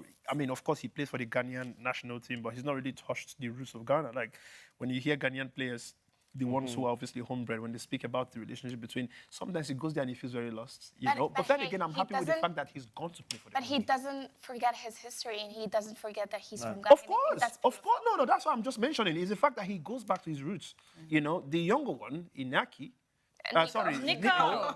I feel like somebody... You know how they do in Africa? Can I draw your own? No, Well, Nico is a different story because Nico was really young. He's still really young, so he feels more attached to Spain, and I think Yeah. And to I the think Basque Country, actually. they were both born in Spain. Yeah. But I think having their family moved over to Spain, I think him probably experiencing that move closer to when they moved here. And then obviously Nico's born 5-10 years afterwards, then he's a little bit more Spanish in that sense.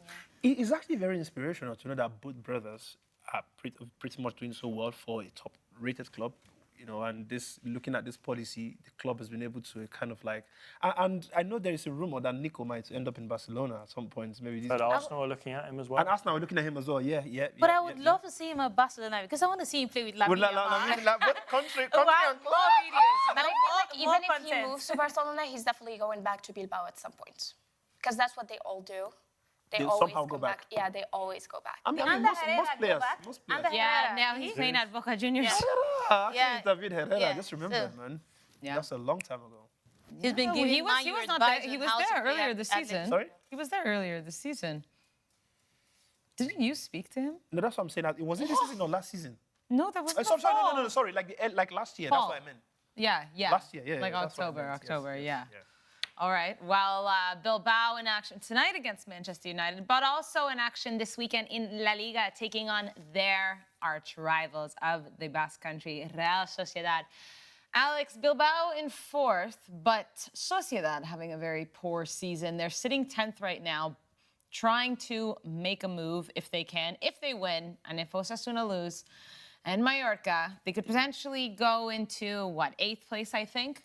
But the Basque Derby is one of those, like we speak about El Clásico and the Andalusian Derby in Real Betis and Sevilla.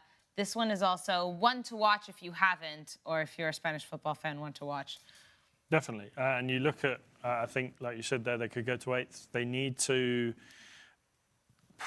obviously, Osasuna are playing Villarreal, which will be a tough game. But if Osasuna lose, then they can take that 8th spot. Real Sociedad haven't been quite at the races this season. Of course, their Champions League campaign last season I think took its toll, and obviously we've seen them struggle a little bit this season, but we always say with these games, form goes out the window. Athletic Club have been fantastic. They can really put the pressure on Atletico Madrid. Atletico Madrid are playing Alaves, who are fighting for survival. We've seen Atleti struggle in the last couple of weeks. They lost to Las Palmas. If Alaves pick up a result against Atleti and then Athletic Club beat Real Sociedad, we could be talking about Athletic Club finishing third, and then even pressuring Real Madrid for that second spot. I don't think they're quite going to make it, but what they do and what they continue to achieve year in, year out. Obviously, they won the Copa del Rey last year, beating Mallorca in the final. Sorry, Guillem, if you're watching. I know it's a painful subject, but what they do year on, year out with their transfer policy of not being able to, of choosing not to sign players that either aren't born in the Basque Country or gone through an academy of a local side in the Basque Country is unbelievable. And I've had the pleasure of visiting Bilbao a number of times and have been to the Summer Mess. If there's a football club in the world that you could probably find it hard to find someone that hates them, I think it's Athletic Club. You even see with the rivalries, you've seen those videos of Real Sociedad fans bouncing up and down. There's an Athletic Club fan in the middle of them, and he's laughing, and there's that jovial atmosphere. It's going to be one hell of a game. And you know what, Alex? I asked some fans, some Athletic fans, what they think about the derby, and they were like, "We don't care that much. We feel it's more. It brings us more joy to play against Real Madrid or Barca or Atletico." So I don't get how Real Sociedad hates Athletic Club that much. I don't get it. There you have it. There you have it. Odds for this one on Sporty Bet. Real Sociedad, the home side, 2.43 to win. Away, Athletic Bilbao, and if you're liking a sprinkle, maybe go for this one, 3.24, and the draw, 3.13. So let's see. Speaking about odds, guys, I think we have some booking codes. And Clinton, we'll start with yours because yours is, in fact, on Manchester United this evening, I believe. Am I right? I mean, I want to believe you're right. I want to believe I'm right, too, because I didn't take a look at yours, actually. I think I just hoped that it was. No, absolutely. Well, for those of you who, I mean, I've got to still give myself credit for my boom yesterday. And this is me cooking for you again. Remember yesterday? Yesterday was 8 odds. Those of you that have not sent me your 10%, I'm still waiting. Oh. Okay, because you're going to piss me off. I don't just give these wicked odds just for nothing. Now, this is another one. Manchester United tonight. You guys will tell me how confident you are with this one. No, I've gone with both teams to score. For some reason, I see that happening. I feel like the spirit of yesterday is going to come on this one today. I don't know why, but I hear it loud and clear in my left ears. Now, I've also gone for over 3.5 goals. I know. Wow. I know. I think I'm expecting 2 goals. I'm seeing 2 goals in the first half for some reason. Okay. Very weird. We trust Manchester United. It's either they're conceding or they're scoring. I don't know. It's just going to be one of them days. I've gone with under 10.5 corners. Now, that's the only area where I'm kind of shaky a bit because you see, when you look at that Manchester United defense and when there's just something, they just love either taking corners or trying to defend corners. Harry Maguire as well. Yes, absolutely. One of those situations where you could just get the ball and turn a bit and he will always kick it out. Just go out, accumulating unnecessary corners. I've gone with Bruno Fernandes to give me 2+ shots. Not on target, at least just shots. Same as Garnacho, 2+ shots. That's 14.68 odds on Sporty Bets. Nigerian, South Africa, Ghana, all available. The codes are there. Remember, 10% spiritually. It's my bank account. All right, well, so a lot that needs to happen in this one. But, Clinton, you're saying you're cooking. We'll find out. That game. It's a good job you didn't pick a game next week. No, but this is bet builder, man. This is one game. It's a Still, bit hard. you wouldn't be surprised. It's the second game. It says at home at Old Trafford. Unless you want me to write, 2 shots for the next week games. Ashmore, you've gone with a weekend roundup? Yes, so all the games on Sporty TV this weekend. I've gone for Everton to beat Ipswich Town. Of course, Everton already safe. Ipswich down in the Championship next season. I've gone for over 2.5 goals in Borussia Dortmund's game against Wolfsburg. And then Real Betis to go 2 up at any point against Espanyol. And finally, a draw between Bologna and Juventus. Wow, my man took draw, you know. See, sometimes I feel like you have to have a very strong guts to just say, I predict a draw on this game. I've got the strong guts. I've also looked at the draw column and seen that number next to Juventus and seen, wow, that's a lot of draws. I mean, you are the analysis guy. You always never think that something will go different. You always never think. You always never. A double negative. Yeah, I don't know how. My oh my. I've told you guys that It's not English is not my first language. a double negative. Oh, it's a Fram, are It's you two guys doing- superlatives. yeah. Always never. It's an oxymoron. Yeah. God. It's wrong. Whatever it is. Sorry. Don't die. These English people. Oh, England versus Canada lecturing the Nigerian. oh my days. And you know the funny thing, I've learned nothing from what you guys just said. Okay. Well, just you heard- learned about I was just Bilbao. hearing all That's these enough big for sound you today. English. Some people can't be taught. No. You learned about Bilbao. He's hit his capacity. Sorry, Alex. Did we wrap yours up? We did. Okay. I've gone for a La Liga booking code. Bunch of matches this weekend. Villarreal taking on Osasuna. It should be a good one, but I'm going for Villarreal to win. They're pushing for that Champions League spot at home. La Ceramica, I'm going to back them, the Yellow Submarine. And Las Palmas, I'm also backing against Valencia because they are fighting to stay out of relegation. This is a home match for them. They need to win this one. Valencia, even though they're just above relegation, I think that Las Palmas need this more, and we're going to see that from them on the day. Real Madrid versus Celta. I'm going for a draw or away because I don't want peace, I want problems. And with the state of Real Madrid's defense right now, with the way we saw Celta perform against Barca, Celta not really fighting for much right now besides bragging rights. I think they're mid-table, they're 8th, I believe, but too far behind. Oh, I thought you were going to correct me. No. The way you turned. No, they're too far behind to catch up to any European contention unless they were to win every single game and Mallorca were to lose every single one. But They can actually finish, well, they're in a Europa League spot at the moment. Champions League, though. Yeah, They're, I think 8 points 5 behind right now? 9 points with 5 games to go. Yeah, Tough. they're sitting pretty in where they are in the league, but I don't know. With Real Madrid, I'm curious to see how they're going to fend. Obviously, they're still chasing a title, but they're completely injured. They have suspensions. There's just something with the club right now that feels concerning, and it's been there. So why not draw or away? And finally, Sevilla and Leganés, the battle of Leganés to stay in La Liga here. Yes to both teams to score in this one because Sevilla as well also fighting to keep their name out of going down into the Segunda. So I think we will see goals in this one. I wasn't able to pick a winner in that one. But this one, Clinton, 28.04. This is cookery. No, this one I think we're making because a meal? no, you did a proper Nigerian food where we go through processes. You know, you have to boil it first and then Forgot about fry. marinating. No, we don't marinate most times. It's only marinating right it's now. only women that marinate. Like, you know, Anja will tell you that she marinate. Me, I don't marinate. I just go straight to the point. I don't like all those ways. Fine, we live in Europe, but it's electricity bills. Are you all right? Now, we just... Okay, no, you don't have to... It doesn't cost any electricity. No, Well, you put it in the fridge. Exactly, which is still electricity. I hope you don't turn your Moving fridge right off. along. Carry on. Clinton, I need you to say hi to someone. Okay. I need you to say hi to Markinde because he just said Lamine Yamal is the best player in the world after KlintonCod.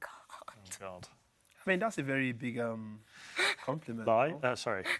I mean, I actually say believe, hi. I You're believe that, actually though. blushing. No, I have to blush because this is... because how many times do you guys hear people speak the truth? Especially all of you on this table. Are you the one that said he's the best player in the world right now? Yeah, after And- me. Okay, now That's you what put they yourself said. in front. It's like Zlatan when he says that I don't compare myself. Lions They don't compare themselves to humans. They don't know what God looks like.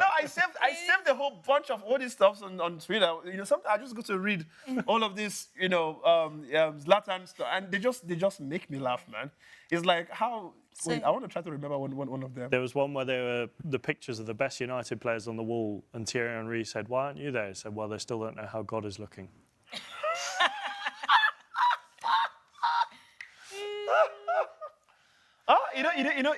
Maybe a typical example. You'll say Zlatan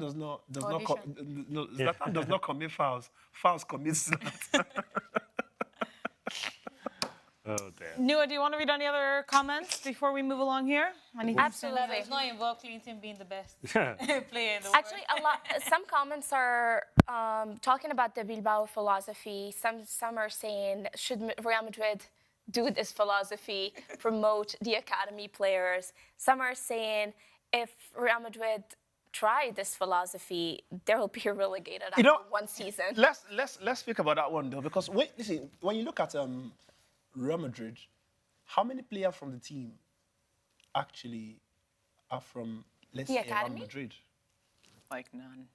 Danny was the one. Danny Carvajal was the main player from the academy regarding these guys. Is Jacobo Ramon from the academy? Yeah. Okay, so Raúl Asensio, Asensio. If you look at the technically, second goalkeeper. if you look at the Real Madrid Lunin? starting 11, Vinicius, Rodrigo, Brazil. but they played for the B team, so that counts. No. That doesn't count because I know what. According Clinton to is- these rules, it does though.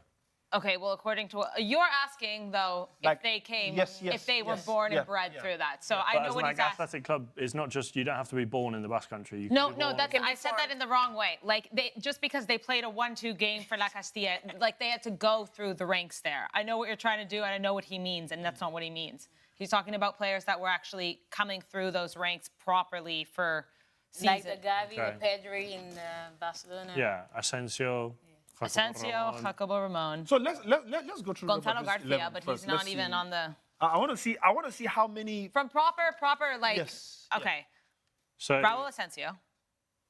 You know him well. Fran González, the goalkeeper who played against Valencia. The second goalkeeper. Lunin. The third, actually. No, the third. Sorry, no. Yeah. You Oh. said Lunin. Raúl Asensio, You're right. Yeah, we said that. Okay, we have two. Jesus Vallejo, Yeah. Jesus and So you guys Jacobo. are mentioning players that don't play. Like, I mean, okay, apart from Asensio though, Asensio is like obviously he's a top man there. But- actually, yeah. So Jesus Vallejo he came through the Real Madrid academy. Fran Garcia, I don't think would count. I know he came over from Rayo Vallecano. He did spend a little bit of time in the B team. Lucas Vázquez, I think, would count. I think at some point he has played, although he was born in Galicia. So there's no top You player. get the Yeah, the don't worry, it's gist. fine, it's fine. Yeah, I mean, I was waiting to hear. So maybe Valverde. the next Valverde's never from Spain. Valverde did play for the B team. But he came did. over. But from isn't it like all Uruguay. those ones where they go to buy the way they snapped up Yeah. Vinicius before another And then they big send team them to does, the B and team then they to send warm them up to a the bit, big team and to then they stay, bring and them then over. But bring in Yeah, the yeah, next yeah. games, in the next games, because of the injuries, we may be seeing another young player going in. Youssef Enriquez, who likes to be called UC, he is rumored to make his debut in the next games. Oh la la. So maybe another one. Who knows? There you go. We believe in youth, especially Real Madrid youth. Real Madrid does not believe in youth. Yeah, I was gonna say that was also a big It's oxymoron. like saying PSG believe in youth, like about Man City. Or maybe Man City now a little. They're not trying to give some boys from, but they don't want the elite club. No. Just focus on. No, I've been reading comment from Eddie Samuel. Have you read the comment from Raymond Jr. 11? So Raymond Jr. 11 said, for me, Alex is the best player I've ever seen. And then 80 Samuel says, Nouha will dribble Alex easily. And I would. I agree though. I mean, when you look at the right size, through his of legs, course, yeah, underneath. no, she's not even she's gonna carry the ball Ducks and and just goes. No, but it's what Eddie Samuel said somewhere. He said the funny thing is when you mention these players, they have to explain. You have to. Franco, so he gave an example as well. He gave an example. Franco Gonzalez, the one who played.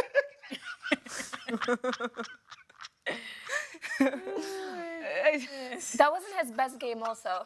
Poor guy. Speaking about Real Madrid, let's talk a little bit about who, Alex, they could potentially play this weekend against Celta de Vigo, because right now they have 4 available defenders in Jesus Vallejo, Fran Garcia, Raúl Asensio, and Lucas Vázquez. I assume Fede will be getting into that back line as he does. We know that Tchouaméni is an option too. Tchouaméni is an option, Cama's out, Alaba's out, Rudiger's out. To be honest, actually, I think we'll see Lucas Vázquez at right back. Okay. Asensio, Tchouaméni, and Fran Garcia making up the rest of the back 4. Vallejo may be back. I don't think he'll start, though. Oh. I think it'll be Asensio, Tchouaméni and Fran Garcia, Valverde and Ceballos in the midfield, Bellingham, Vinicius, Rodrigo and Mbappe. Okay. And I'd be willing to put my money where my mouth is and say that the only two that I'm doubtful about are Rodrigo and Ceballos. Maybe Modric or Arda Güler could start, but I think of all of those names that I said, they'll start. Sorry, Lucas Vazquez, didn't he pick up a red card? Apparently, they say he's banned. No. He can play this weekend. Didn't he not pick up a red card in the Copa del Rey final, him, Bellingham and Rudiger? Bellingham's was Bellingham cancelled, was but it's also a cancelled. different competition. Yeah, but it's domestic. It's But he supposed can- to. he can And also play this- Bellingham's being cancelled is... He can play this weekend, Lucas Vazquez. What do you want me to say about this? I don't even know. As Alex says, the proof is in the pudding. Regardless, they have to take on a Celta, as we said, who, decent side, Alex, and if Real Madrid, this could set us up for something scary. If Real Madrid drop points this weekend and Barca don't, that means it could come down to El Clasico next weekend. But then also, to flip that coin on its head, if Real Madrid Absolutely. win and Barcelona drop points, Barcelona are playing, off the top of my head, I can't remember who they're playing, Real Valladolid. That's the one. I hope it's... I don't want to see any starters. I don't think Valladolid will get a result. I think it will be by the end of this. I think if what I predict will happen is by the end of this match week, the point difference will be the same. I think it'll still be 4. So we go into 4. El Clasico then won't be a determining match. But so if Real Madrid win El Clasico next week, 1 point. 1 point, but obviously, and then that head-to-head is balanced out because they've won. Barcelona won the first one, and then the second one Real Madrid won. But Barcelona are still up a point. No, I'm saying if they do finish level on points at the end of the season, that head-to-head Real Madrid won't have to worry about that if they win next week. Okay. So then 1 point, and then that's what, 3 games left after the 2. Clasico? There's 4 games left now. It's 5 games. Is there 5? Yeah. Okay, so then 3. 3 games left. Real Madrid have Mallorca, Sevilla, and Real Sociedad. Barcelona have... Do you know who Barcelona's last... I know our last match is against Athletic Club. So your last... I'm just looking now. Your last few games are against Espanyol, Villarreal, and Athletic Club. So you would expect Real Madrid to beat Sevilla. Mallorca will be tough. And Real Sociedad will also be tough. For Barcelona, they should beat Espanyol. Villarreal and Athletic Club will be tough. But this is all hinging on Real Madrid winning El Clasico next weekend. I don't think they will. I think Barcelona will get the result. I think at this point, if you ask me to put my money where my mouth is, and like I always say, if I was a betting man, which I am, I would bet on Barcelona to win La Liga. Clinton, do you think it'll come down to El Clasico?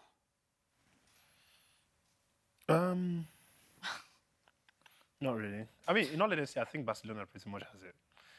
It's only 4 points. There's 5 games left. It could change, considering that they're also. No, in the but Champions League. I'm not looking at. For me, I'm looking at the quality. I'm looking at what we would be expecting, obviously, in the future games. Like when you look at Barcelona and how good they are, and how much they're able to even do remontadas when they are not even needed, you will just know that they look more of a serious team to get the title. Because whether we like it or not, is between Real Madrid and Barcelona, right?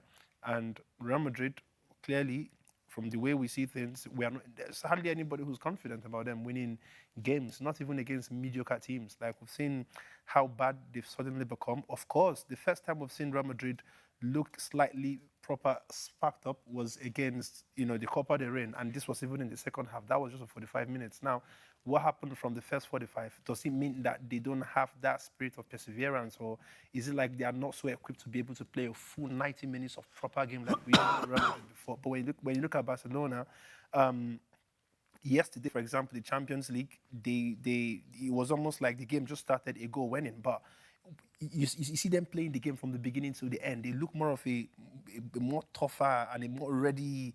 Everyone is just literally, playing as if they have a lot to lose. But, and they're taking every single game serious. So if there's any team right now that I would say they pretty much have it, is Barcelona. Like, I don't want to be very biased. Everybody knows that in as much as we support Real Madrid, or me, I'm not just that crazy fan who just wants to talk because you're a fan of a club. But when you see the truth, you just have to say, Barcelona definitely seemed like, they 5 games more.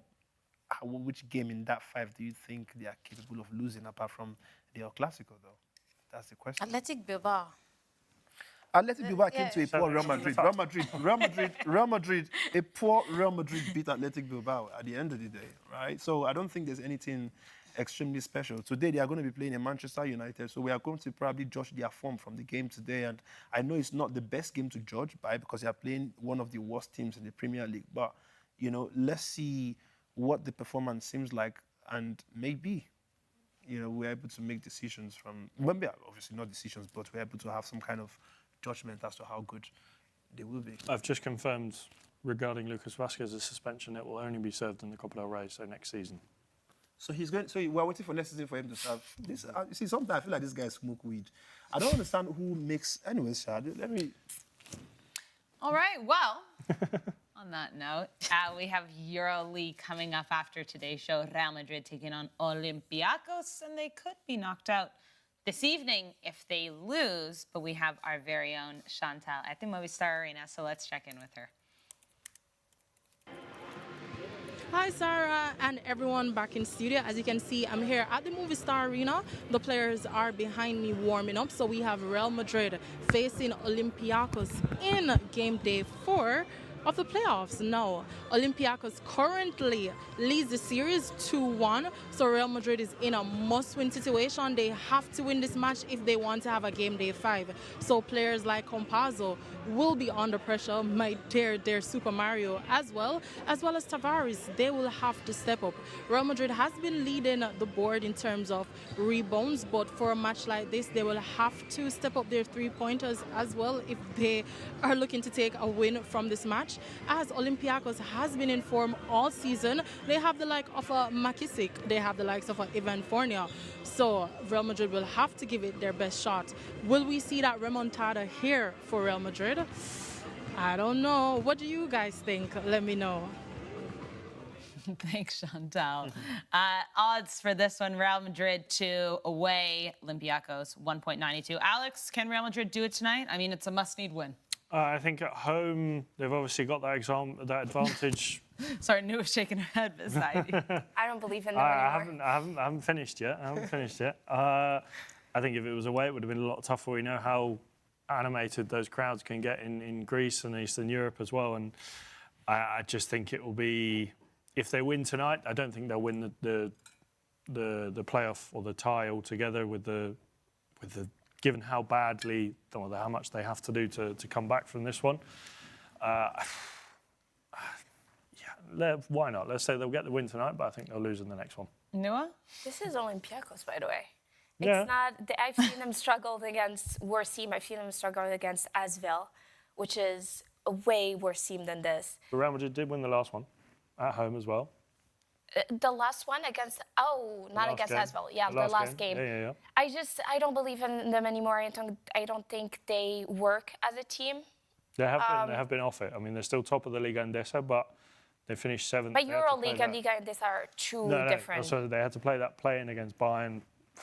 It hasn't been the same as last season. Obviously, they got to the final last season, but yeah, I think Olympiacos will be. I think they need some change for sure. Yeah. You want to read Markanday's last comment, Nouha? Can we look out for 2 players from? Sorry. Oh, I deleted it. Is it the Koundé one? Oh no. No, I was going to get to that, but what did he say? What did he say? He basically was saying, can we get a couple of guys from the Real Madrid basketball team to play center back against Celta Vigo for the weekend? We see you, Markanday. There you go. He did. Well, I can play centre back if you need, Markanday. Hey, listen. At this point, even I can play centre back. Ooh. Real Madrid, call up anyone from Sporty TV. Just on Jules Koundé, the news is that Barcelona's main defender is out for 3 weeks, Clinton. I know you're going to be sad about this one.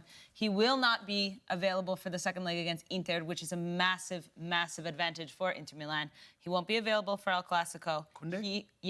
He will be available for the final if Barcelona beat Inter next week. So 3 weeks without... But that's a blow, though. It's a massive blow, but... Balde is coming back. Isn't that good news? No, Balde's coming back, of course. But No, did but you that's not? right, No, though. that's not my point. Yeah. We were waiting for this? 104 consecutive games? Of course, Yeah. yeah. What?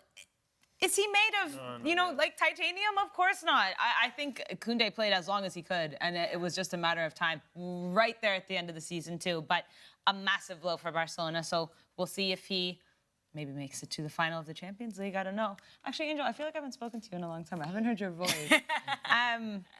Over the weekend, Liverpool won the Prem. Anything to say on that? Congratulations. Don't sound so hurt. What can I say? Congratulations.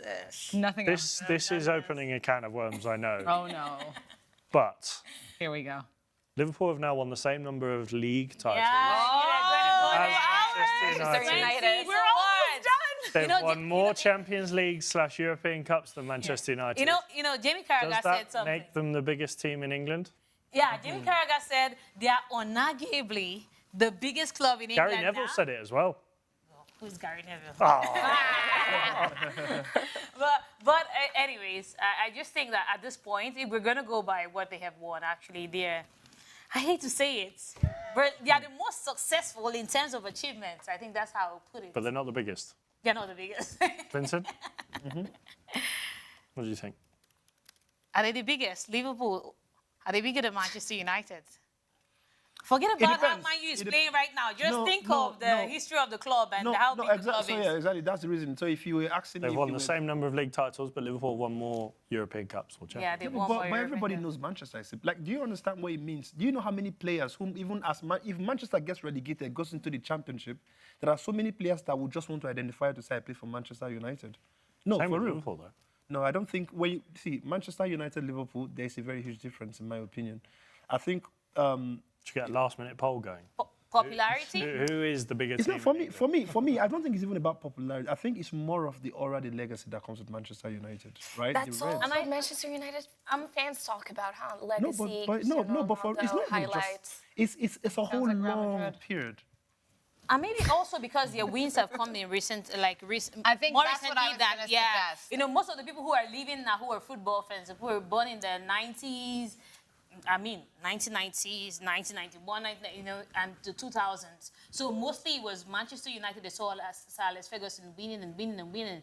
So that's why, currently Liverpool is the better team. There's no argument about that. But for that reason, that's why some people would say Manchester United trumps because of the popularity. What they But did in terms the of 90s and the 2000s. Also under Fergie winning the back-to-back, like twice in a row. They went 3 times in a row. Yeah, before Chelsea broke it. But Yeah, they should have won like exactly. 4 in a row. And I think with Liverpool before the 1920 They've only league won 2. title. They've now, winning this one, they've overtaken Blackburn Rovers and Leicester City for number of Premier League titles.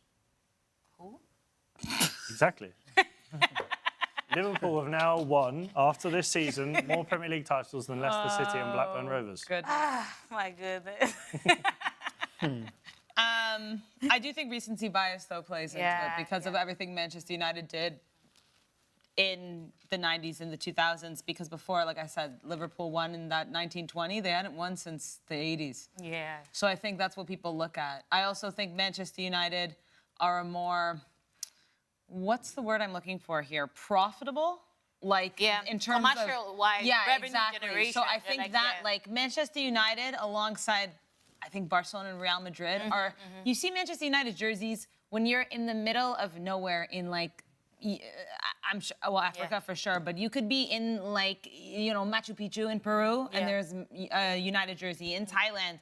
And it's the same thing with Barca and Real. You don't see that as much with Liverpool, so then you wonder, are people saying that's why it's a bigger club? I'm not saying one or the other is. I'm not getting involved in this one, but I think that commercialization of Manchester United is a factor for sure, I think. It's a huge factor, actually. Yeah. And the fact that Manchester United is not very traditional, like, you know, with Liverpool, when you think Scouse. Yeah. You know, they're more home-grounded, like, and all of that. So it's more like a community club. Despite that it's a big club, like, it's more, that sense of community is there. With Manchester United is about the money-making venture at the end of the day. It might not be as bad as the case of Manchester City, but, I mean, they have a bit of, they're a little bit traditional as a club, but then they're also about commercialization and revenue generation. So that also plays a role as to how, that also plays a part in how popular the club is all over the world. So for that reason, you could say they are more commercialized, popular in other parts, outside Europe, in South America, Africa. You don't want to know the number of Manchester United fans in Nigeria. According to they want to know. According to UEFA, the club that made the most money from club sales last season was Real Madrid. Second, any guesses? Last year? This is according to UEFA. Unexpected. Yeah. Barcelona? Nope. City? Barcelona Inter. are third. Inter are 16th. I think Manchester United. Manchester United are 5th. Was it Dortmund? Dortmund are 13th. Yeah. Man City? They are... Who made the most money? Yeah, in shirt sales. Oh, in shirt sales. Bayern Munich. Wait. Yes, Bayern Munich. So the top, Real Madrid, second, Bayern Munich, third, Barcelona, fourth, Liverpool, fifth, Man United. Then Arsenal, Tottenham, Chelsea, Galatasaray, and then PSG. Very nice. Very nice. So Chelsea and Arsenal fans. Oh, know who your boss is. Wow. Nouha, do you want to check in with some comments one last time? Absolutely. People are comparing Liverpool to Barca, to Real Madrid, saying that Liverpool is the bigger team. Always. How many trophies you got, Liverpool? How many? What? Excuse me? I couldn't hear you. Over the 5 Champions League and 27 La Liga titles Barca have. In Arab countries, it is Liverpool that dominates. I'm guessing it's because of Mo Salah. He is really big in Habibi, Munir played at Barcelona. Lamine Yamal. Are you kidding me? In Arab countries, actually Morocco, for example, where I grew up, it's Real Madrid. Real Madrid wins over Barca. That's okay. Lamine Yamal will change their mind. They'll remember. I mean, he doesn't play for Morocco, does he? Yeah, but he's Moroccan. He has the flag on he his can't boots. change where he's from. He's still Moroccan, and he's Muslim too. We would have loved having him in the Moroccan team. Anyways. Okay. Watching him play in the AFCON would have been interesting. You know? We got Brahim Very Diaz. interesting. Sure. Not a consolation prize, sorry. American Day is saying Real Madrid is the best in anything related to football. Of course, he would say that. Then we have Barca can't handle Liverpool. It's basically just Liverpool, Barca, Real Madrid. The comparison of always. Okay. Well, we'll Interesting. leave it at that. In terms of shirt sales, No, Or in just- terms of European titles, like well, they're success. the second most successful club in Exactly. European history. Well- But given, I think, how they haven't been there in the last sort of, decade or two, competing regularly, I think it's hard to put them at the top of the rankings now. Yeah. They're the second most, historically, the second most competitive side or the second most successful side in European history, but not right now. We'll have to save that one for next week, guys, because we do have to go. Coming up after this, guys, the Euro League, Real Madrid taking on Olympiacos, so stay tuned for that. We'll be back again on Monday to look back at the weekend that was Premier League, La Liga, Serie A action as per usual. So, guys, as always, enjoy the football. We'll see you Monday.